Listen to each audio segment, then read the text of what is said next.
أكبر تجمع عربي منذ فترة كبيرة جدا لأندية القمة في الدول العربية. كلمنا عن تجهيزات لهذه البطولة القوية الكبيرة جدا. يعني الحمد لله زي ما حضرتك بتقول تجمع كبير جدا، تجمع مفتقدينه من زمن طويل، والتجمع راجع بقوة لوجود شركة راعية قوية. الاتحاد العربي مصمم على الرجوع بشكل قوي جدا باللجان من الاتحاد العربي، عندهم خبرات طويلة جدا بإمكانيات من وزارة الشباب والرياضة والمهندس خالد واهتمامه باتحاد الكورة والمهندس هاني.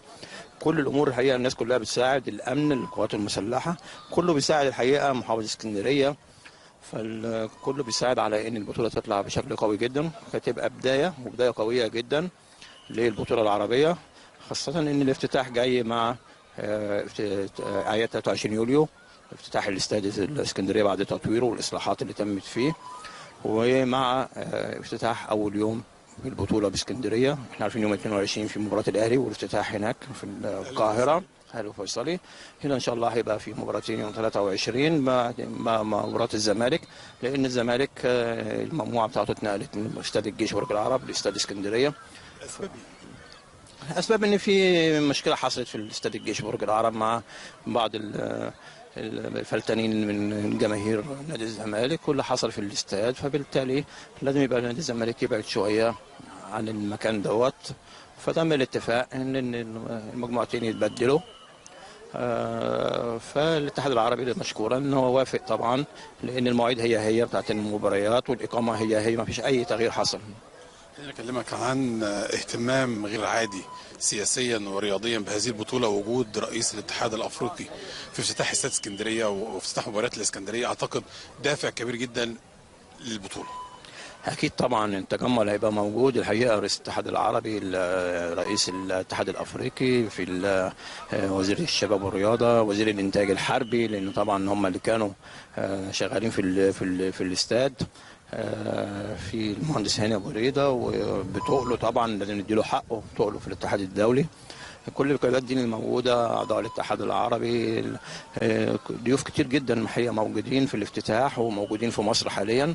طبعا حاجه كبيره جدا التجمع ده كله. انا ما عصرتش الحقيقه في تجمع في اي بطوله عربيه بالكم اللي موجود دوت، فان شاء الله لعل يكون خير ان شاء الله، وتبقى بدايه لكل البطولات العربيه اللي جايه من انديه بقى ومنتخبات، ونرجع تاني التجمع دوت، لان ليه دور كبير واثر كبير الحقيقه في الدول العربيه. يمكن زمان كان في شده شويه، الشده دي انا شايفها منتهيه تماما، العلاقه كويسه جدا بين الدول العربيه، ما فيش بقى الحاجات اللي كانت بفعل فاعل زمان وتلاقي في مشكله بيننا وبين السعوديه ويتلغى السوبر السعودي ولا يتلغى مش عارف ايه. لا، في الامور دي الحمد لله كلها دابت، فنتمنى ان شاء الله تبقى الدوره دي تاكيد للمفهوم دوت. الرسالة من اللي عايزين نوصلها من خلال البطولة العربية، خاصة النهارده احنا في برج العرب، في معسكر النصر السعودي، معسكر الفتح، معسكر النبض، يعني كل الفرق قاعدين مع بعض في ريسبشن تحت، اللعيبة مع بعض، الأجهزة مع بعض. ايه الرسالة اللي ممكن نوصلها من خلال البطولة العربية؟ الرسالة من اللي حضرتك بتقول عليها ان مجموعة الزمالك كلها قاعدة في فندق واحد، اكيد هيقابلوا بعض في الصبح وبعد الظهر وبالليل، فلما يتقابلوا في الملعب هيبقى عادي جدا، الامور عادية جدا، لكنهم لعيبة مع بعض في منتخب واحد.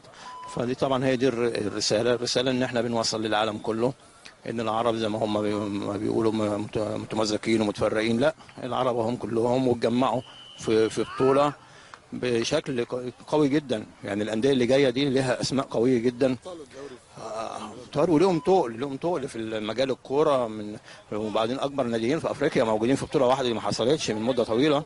دايما بناخد يا اهلي يا زمالك، يا زمالك يا اهلي، واحد فيهم اللي بيخش.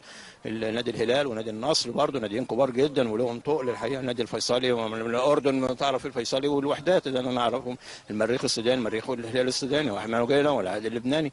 فالابطال فعلا موجودين. من ضمن المميزات ان الاتحاد العربي حدد انه يا اول يا تاني هو اللي يشارك في البطوله العربيه.